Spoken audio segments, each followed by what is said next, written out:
সামনেই পশ্চিমবঙ্গে বিধানসভা নির্বাচন আর ভোটের প্রস্তুতিতে এবার আরো কড়া পদক্ষেপ নিতে চলেছে নির্বাচন কমিশন। শুধু বুথের ভেতরে নয়, এবার বুথের বাইরেও থাকবে সিসিটিভি, এমনটাই নির্দেশ দেওয়া হয়েছে নির্বাচন কমিশন সূত্রে। এতে বাইরে গন্ডগোল হলেই ব্যবস্থা নেওয়া যাবে, ব্যাখ্যা দিয়েছে নির্বাচন কমিশন। বুথের ভেতর সিসিটিভি এবং ওয়েবকাস্টের ব্যবস্থা আগে থেকেই ছিল, আর এবার বুথের বাইরেও বসছে সিসিটিভি, এমনটাই নির্বাচন কমিশন সূত্রে খবর। বুথের বাইরে থেকে পর্যবেক্ষণের দায়িত্বে থাকবেন মাইক্রো অবজারভাররা। অন্যদিকে কেন্দ্র বাহিনী ব্যবহার নিয়েও কিন্তু কড়া বার্তা দিয়েছে নির্বাচন কমিশন। ইতিমধ্যেই প্রথম দফায় 240 কোম্পানি কেন্দ্র বাহিনী পৌঁছে গিয়েছে। আপনারা জানেন, কেন্দ্র বাহিনী যেন কারোর আতিথেয়তা না নেয়, বাহিনী নিয়ে কোনো অভিযোগ বরদাস্ত করা হবে না, স্পষ্ট বার্তা নির্বাচন কমিশনের। এই নিয়ে আমরা কথা বলেছিলাম তৃণমূল মুখপাত্র অরূপ চক্রবর্তীর সঙ্গে। তিনি কটাক্ষ করছেন, কি বলেছেন দেখুন। কিন্তু এই ভ্যানিশ কুমারের ঘরের সিসিটিভি রেকর্ডিংটা পাওয়া যাবে কি? যখন অভিষেক বন্দ্যোপাধ্যায়, মমতা বন্দ্যোপাধ্যায় সহ তৃণমূলের প্রতিনিধি দল গিয়েছিলেন, ঠিক কি কি কথাবার্তা হয়েছিল? আপনি যদি না দেন, সেটা সুপ্রিম কোর্টে প্রডিউস হবে।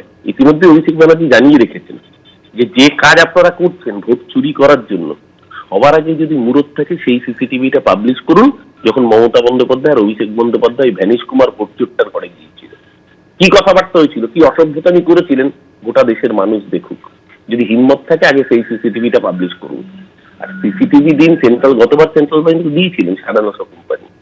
আর সেন্ট্রাল বাহিনী আনুন। এখন তো ইরানের সাথে ইসরায়েলের যুদ্ধ চলছে, আমেরিকার যুদ্ধ চলছে, আমেরিকার থেকে বাহিনী নিয়ে আসুন না, বারণ কে করেছে? অর্থাৎ ভোট গ্রহণ পর্ব নির্বিঘ্নে করতে যাবতীয় পদক্ষেপ করছে জাতীয় নির্বাচন কমিশন। শুধুমাত্র বুথের ভেতরে নয়, বুথের বাইরেও বসানো হচ্ছে সিসিটিভি ক্যামেরা, এমনটা কমিশন সূত্রে জানা গিয়েছে। এতে বাইরে গন্ডগোল হলে ব্যবস্থা নেওয়া যাবে বলে ব্যাখ্যা দেওয়া হচ্ছে কমিশনের তরফে। বুথের ভেতরে সিসিটিভি এবং ওয়েবকাস্ট ব্যবস্থা আগেই ছিল, এবার বুথের বাইরেও বসতে চলেছে সিসি ক্যামেরা, এমনটা খবর কমিশন সূত্রে। বুথের বাইরে থেকে পর্যবেক্ষণে দায়িত্বে থাকবেন মাইক্রো অবজারভাররা। পাশাপাশি আপনারা জানেন যে কেন্দ্রীয় বাহিনীর ব্যবহার নিয়েও কড়া বার্তা দিয়েছে জাতীয় নির্বাচন কমিশন।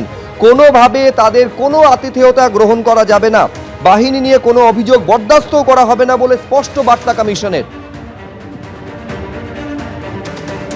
বিজেপি বিধায়ক শঙ্কর ঘোষ এই নিয়ে কি বলছেন শুনবো একবার। স্বাধীনতা পরবর্তী বারংবার যে নির্বাচনের পূর্বে এবং পরে এবং সারা বছর ধরে রাজনৈতিক রক্তস্রোতের একটা ইতিহাস রয়েছে। বিরোধীদের উপরে শাসকের আক্রমণ পশ্চিমবঙ্গের রাজনীতিতে সমান্তরালভাবে চলেছে। যেখানে ভারতবর্ষের অন্যান্য রাজ্যে তথাকথিত জঙ্গল রাজত্ব হিসেবে যাদেরকে চিহ্নিত করা হতো, সেখানেও রাজনীতি যখন হিংসামুক্ত হয়েছে, রক্তমুক্ত হয়েছে, তখন পশ্চিমবঙ্গের রাজনীতি এর থেকে বাইরে আসতে পারেনি। ফলে স্বাভাবিকভাবেই নির্বাচন কমিশনের এই সিদ্ধান্তগুলো স্বাগত জানানো শুধু নয়, এটাকে কার্যকরী করতে হবে। এবিপি আনন্দ, এগিয়ে থাকে, এগিয়ে রাখে।